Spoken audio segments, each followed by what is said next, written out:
Majority Leader. Mr. Speaker, I move that we recognize the Speaker of the House, the Honorable Alan Peter Cayetano, to address the body.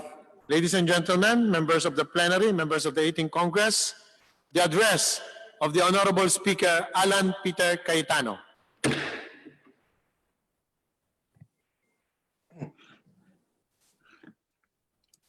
Romans 12:12, anuman ang ating religion, anuman ang ating paniniwala, bilang isang pamilya lahat ng Pilipino.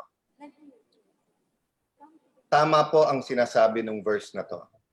Be joyful in hope, patient in affliction, and faithful in prayer. So unang-una po, ipagpatuloy natin ang ating prayers para sa isa't isa, ang prayers para sa ating leadership, sa ating Pangulo, sa Supreme Court, sa Senado, Kongreso, governors, mayors, hanggang po sa mga barangay. Let's, in prayer as we join each other, let us also as leaders be able to give hope. Yung hope po, nagsisimula sa maliliit na bagay yan po. Opo, hindi natin pwedeng kamayan ang isa't isa. Hindi po natin pwedeng yakapin ang isa't isa sa mga panahon na ito. We cannot even gather as a whole congregation to kneel down or bow down and pray together. No? But that shouldn't stop us from worshiping. That shouldn't stop us from caring about each other. That shouldn't stop us from giving hope. Yung Bayanihan 1 po, nag-meeting sa Malacanang ng March 21, March 22, 23, pinagpuyatan po natin yan at pinasa kaagad. Marami pong pinangako sa atin. And February pa lang po ay nag-warn na ang Kongreso na padating ang COVID. Pero to be fair to everyone, when we warned of this in February, no one knew about the overwhelming magnitude of the problem. Alam natin may parating na problema, pero hindi talaga natin alam, di ba? Alam na alam po to ng ating head committee natin that takes care of calamities and disaster preparedness, si Lucy Torres Gomez. Alam na alam po to ni Majority Leader Martin Romualdez. Alam po to ng mga taga Samar, Leyte at iba pang mga lugar na tinamaan ng Yolanda. Alam natin may padating na bagyo, pero hindi natin alam kung gaano kalakas at yung destructive power ng bagyong yon. So, I don't want to be a genius in hindsight and say na we could have done this and that sa Bayanihan 1. We acted on the exigencies. We passed Bayanihan, We Heal as One with the expectation and the agreement that it will be implemented very well. There are problems in implementation that are understandable, but there are problems in implementation that are inexcusable. I support Senator Bongo's statement in the Senate, and I'd like to echo it here. Katulad po sa health workers natin, what reason on earth can we give them to say na hindi tuloy na-release ang benefits o yung konting ayuda o tulong doon sa frontliners na nagkasakit ng COVID dahil sa pagseserbisyo sa bayan? Lalo po doon sa mga namatayan. Problema na nga na hindi ka makalabas sa bahay, problema that you cannot even comfort or be with the loved ones, no? And I know many of you members of Congress are nodding your head because also that there are some regions very, very bad ang experience natin sa DSWD. Nung walang COVID, grabe ang coordination. Nung nagkaroon ng COVID, nawala ang coordination. We were promised that in 10 days, madidistribute lahat ng ayuda. But what happened? Natapos ang distribution ng April sa May. Nilift ang ECQ, naging malabo kung paano yung second wave. Pero nung una, sinabi, kaya 200 billion ang kailangan, 100 billion sa April, 100 billion sa May. Sinabi sa atin, lahat ay bibigyan. Ang question lang, sino, ano, at magkano.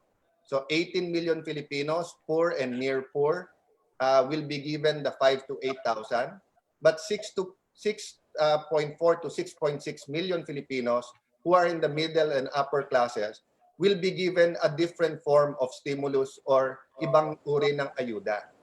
That is why nung una, napakalinaw sa guidelines ng IATF at even ng DSWD, bibigyan ng form ang bawat Pilipino para ma-assess natin. Pag nakuha mo yung form, pag nakita ng DSWD, eto hindi to pang SAP, pero eto dapat bigyan ng SSS. Eto, OWA dapat ang magbigay dito. Eto, dapat DOLE ang magbigay dito. Eto, kasama sa order ng presidente to na sweldohan pa, dapat may sweldo to. But somehow, instead of listening to the experienced members of Congress, governors and mayors, DSWD leadership listen to their regional directors na marami ay walang experience sa ganitong magnitude na problema at distribution. But, who of us naman ang meron experience sa ganitong problema? So what happened po? No? Alam po natin na ang mistakes in procedure is like a lie. Once you tell the truth, madaling continue to testify kasi panay truth.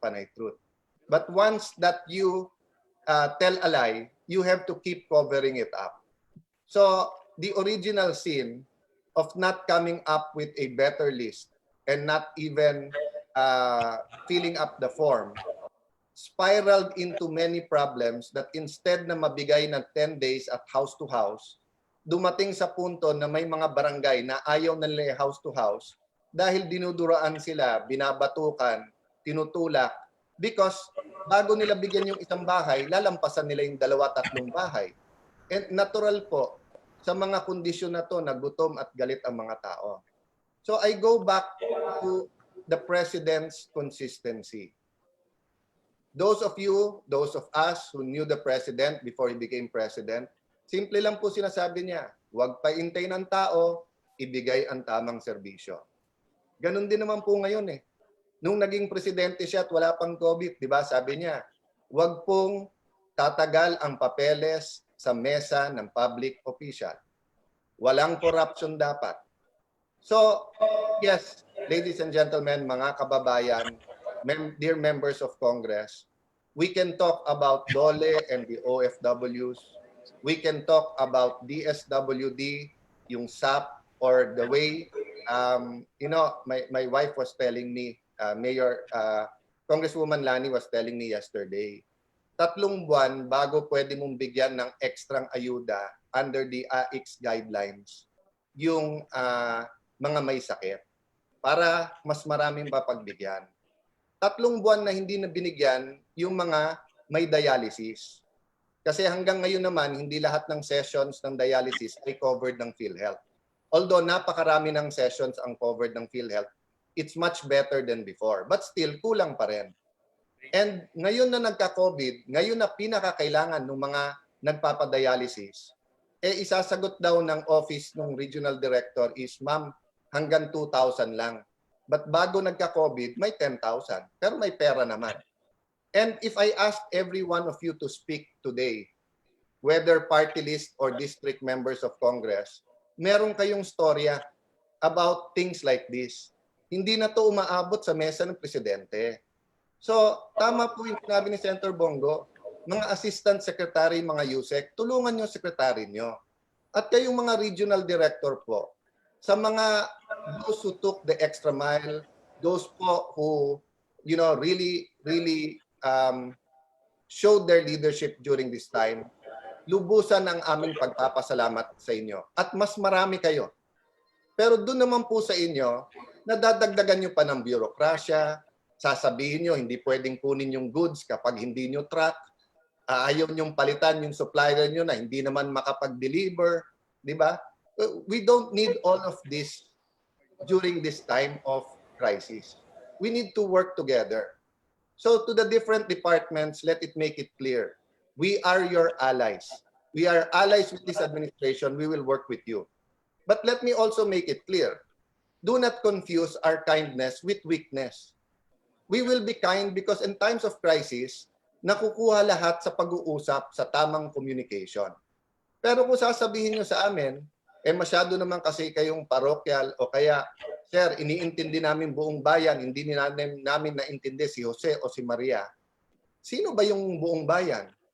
Yung bang kumatok sa amin na kailangan maglakad mula sa Manila hanggang Bicol? Yung po bang mga construction workers na naiwan dito sa Metro Manila na hindi makauwi at wala na rin pagkain?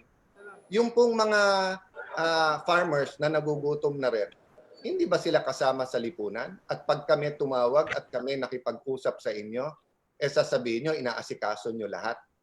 Lahat means everyone, no? So again, let me make it clear.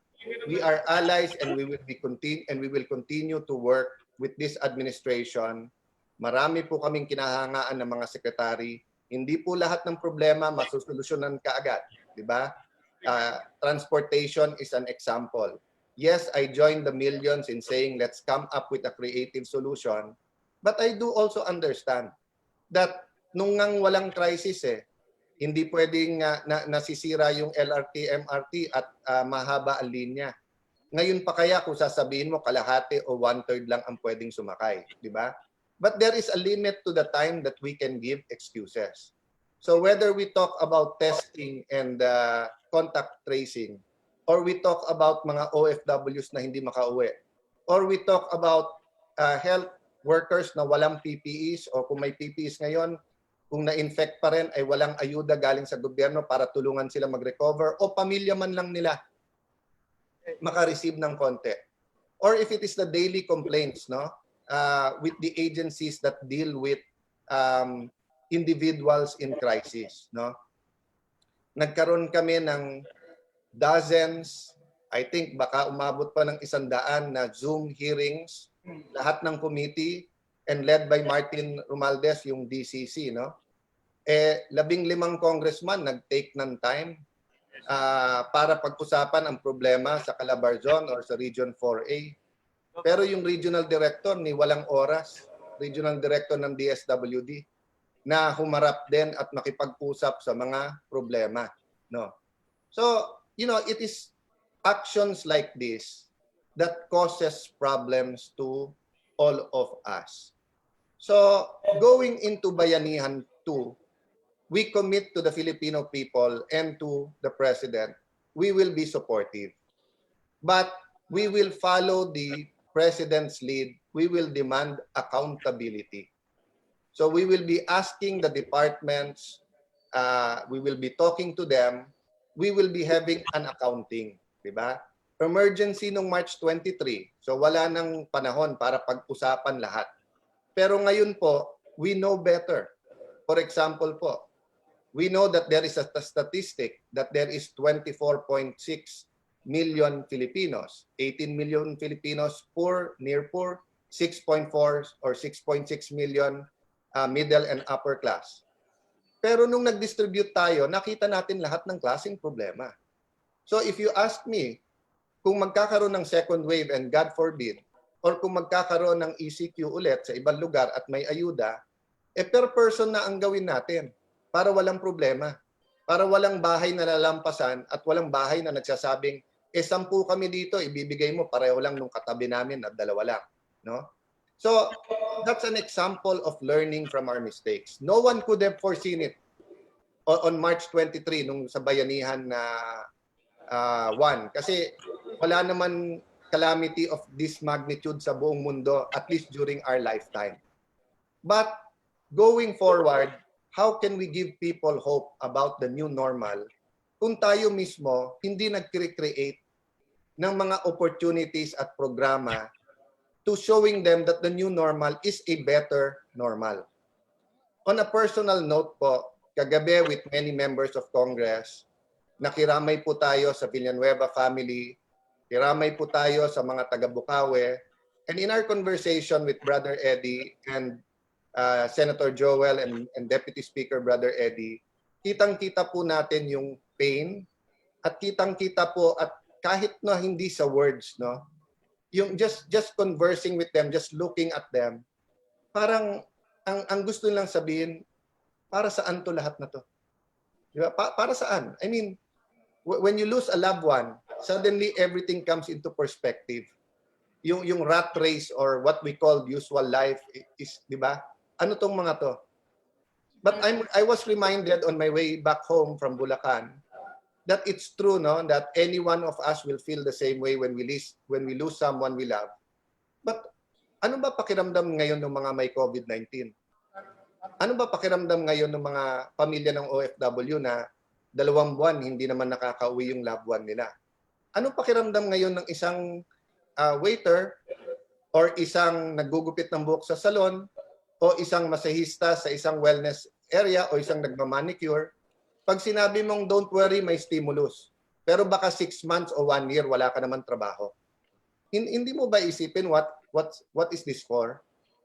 And while I am sure that the Lord God will give comfort and strength to Brother Senator Joel and to Bishop Eddie, I think gagamitin ng Panginoon ang mga mamamayan ng Bukawi at ang mga kababayan natin to inspire the two leaders to continue to serve. And yung OFWs natin na hindi makauwi, they're inspired by their family. Yung mga waiter na naghihintay pa rin na magbukas yung mga restaurant, yung pong mga manicurista na naghihintay na ang customers nila, kahit na sa bahay lang, ay gusto pa rin mag-ayos ng kanilang sarili, they find strength in looking at their family and telling themselves, we have to have hope that we will have a job so we can provide from them. So ang trabaho natin sa Kongreso, ayusin yung new normal, yung new economy, no? And we've done that. Chairman Joey Salceda, Chairperson Sharon Garin, Congresswoman Stella Kimbo, and all of you, no, who worked hard on the stimulus bill. Deputy Speaker El Reyes, who worked hard on the cures and is working on the Balik Probinsya. Hindi ko man-name kayong lahat, no? Kong Eric Yap, who's been coordinating with all the departments, is in working on how we will have a better 2021 budget. Lahat po kayo na committee chair, Kong Helen ng Health, Congresswoman Janet Garin, di ba? Lahat po kayo na nagtulong-tulong sa ibang aspeto. All of this matters. But we have to set the tone correctly. We have to be proactive. We have to be able to adapt, innovate, and manage. And lastly, hindi natin maiwasan na kahit nakatutok sa COVID, umiikot ang mundo. So tignan niyo po ang terrorism at saka insurgency sa ating bansa. Tumigil ba ito during the time of COVID-19? Hindi po. May nag-extort pa rin ng pera. Meron pa rin po nag-threaten na pasasabugin nila yung bus company o mining company o yung tore ng mga telco kung hindi magbibigay. Pinapatay pa rin ang mga sundalo at pulis natin. So, you know, madaling sabihin, pabayaan mo mga pulis na tulungan sa ECQ. Eh kung may nakawan na nangyayari, kung may patayan na nangyayari, kung may droga na binebenta, ano, payagan muna natin ang droga, ang corruption at crime dahil may COVID-19? So hindi nyo po masisi ang Kongreso that we had to take action on how to deal with terrorism. I agree 100%. Sa lahat po sa inyo na nag-post sa Facebook, nagpa-interview, sinabi nyo po sa inyong mga kaibigan, pamilya, that activism is not terrorism. We agree with you. Okay? Let me make that clear, ha? We agree with you. Ang aktivismo po ay hindi terorismo. We want to promote activism. From the youngest age, we tell our young people, my father built the Compañero y Compañera program's name on saying, di ba? Huwag kayo magpaapi, alamin nyo ang batas. No? So, yung pong activism is essential. Hindi magbabago ang mga dapat baguhin sa ating bansa pag walang aktivismo. Okay? But let me make another thing clear na tama din yung mga nag-post nito. That terrorism is not activism. So in the same way that we should not persecute or go after the activists in the guise that they are terrorists, kayong mga aktivista, do not allow the terrorists to hide within your ranks. Nakita na natin kung ano nangyari sa Marawi. Most of the citizens of Marawi are law-abiding. Many of the people of Marawi were just fighting for the traditional and historic injustices, for the discrimination against mga kababayan nating Muslim. Ang problema po, nasingitan ng ilang terorista na armas at dahas ang gusto. So, doon po sa nagsasabing, Congress, please listen. We listen po. We invited you sa committee hearings. And we will continue to listen. Even ako po, I will be in my office in Congress kahit walang special session. May Zoom meetings kami, more than one every day, 2, 3, depende po sa dami ng kausap. We will listen. Pero ako naman po ay, at kami po mga kongresista, may pakiusap naman sa inyo. Basahin nyo naman yung batas. Hindi nyo pwedeng sabihin, Congress, please listen. Tapos sasagot kami, ayaw nyo naman basahin yung batas. Basahin nyo po yung batas. Bawal po na yung mga nagdi-dissent lang o yung mga nag-o-object lang o nagrarally o nagpapahayag lalong sa gobyerno, bawal po na sila ay turingan na terorista. Pero tanungin ko po kayo, kung nagrarally sa harap ng simbahan, nagrarally sa harap ng Malacanang, nagrarally sa harap ng isang ospital, biglang may sisigaw dyan, sunugin na natin yan. Hindi mo kailangan ng Anti-Terror Act. Sumakay ka ng aeroplano, mag-joke ka tungkol sa bomba. Sabihin mo, may bomba akong dala. Pabababain ka. Kahit saan po sa buong mundo. So, I will not turn this into a privileged speech for the anti-terror law because we need to continue to discuss it. We need activists to tell us their concerns and we need those people in peace and order to show you. The definition we use is an international definition used by the UN, used by Singapore, by the US, UK, no? So, that's what I meant. Basahin natin before we criticize. Because ang daling sabihin repression, wala nang democracy, draconian. And in normal times, maybe you would have seen many of us on TV, on radio, defending that bill. Pero nakatutok po kami dito sa problema ng COVID. And the record will bear us out sa dami ng ginawa ng 18th Congress. And that's why I'd like to tell my colleagues, I am very, very proud of you. You know, I'm also proud of this administration at sa lahat ng gawa. But as we hold ourselves accountable, as we ask all of the committees, could we have had an extra hearing? Could we have invited an extra guest para malaman natin? Sa lahat po na nawawalan ng trabaho na malabo makabalik kaagad, event organizers, mga singers, mga musicians, performing artists, mga nasa wellness, mga waiter na kung ang restaurant ay mag-downsize, di ba? Yung pong mga tricycle drivers na hindi pa pinapayagan or kung papayagan man, isang pasahero lang, no? So, we will hold ourselves accountable, but we also expect the executive to be held accountable. Yan po ang check and balance natin. So, Mr. Majority Leader, may I ask that although this is a remarks from the Speaker that is traditional before we go on this break and then come back during the State of the Nation address, I also ask that this speech also be referred to the DCC committee and the House Committee on Good Government so that during the break, we may continue to discuss how to hold people accountable, not for the sake of being accountable, but to give people better services. At sa lahat po natin mga kongresista po na nagtatrabaho sa inyong distrito, thank you po na binalanse nyo yung oras nyo sa session through teleconferencing and Zoom and sa distrito nyo. And we hope that during this break, yung pinagsama-sama nating sweldo natin na dinonate and the others that are coming in at yung ibang pondong nire-raise natin ay makatulong din sa inyong mga distrito. The SecGen, Joel Montales, and our Deputy SecGen, Brian Yamsuan, will be taking any of your calls so that we may be able to address ang pangangailangan ng ating mga kababayan. I'd also like to thank every single chairperson and every single deputy speaker. Hindi ko mababanggit lahat. But for example, si Deputy Speaker Loren Legarda, who's taking charge of the new normal.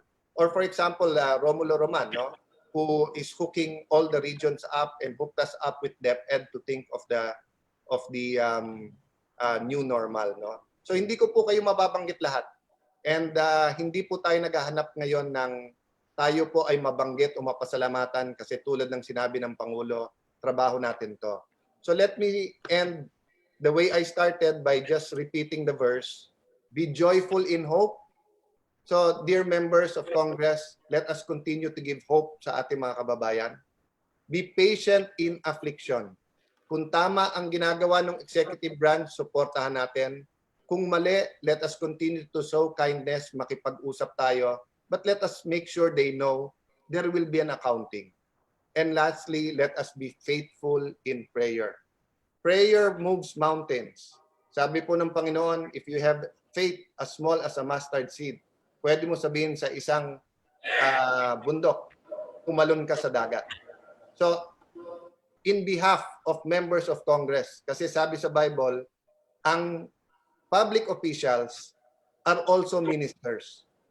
So ang ating pong mga pare, pastor, imam, religious leaders, mga ministro, sila po ay persons in authority according to the Bible. Diba? Yung according to our religious beliefs. But according to our beliefs, pati po ang mga miyembro ng Kongreso. So in behalf of Congress, we speak that we rebuke COVID-19, that solutions will come forth, that we will survive this and we will build back better. God bless you all. Please be on standby in the next few days for the special session and let's continue to work hard and pray hard. God bless you po at maraming salamat sa inyong lahat.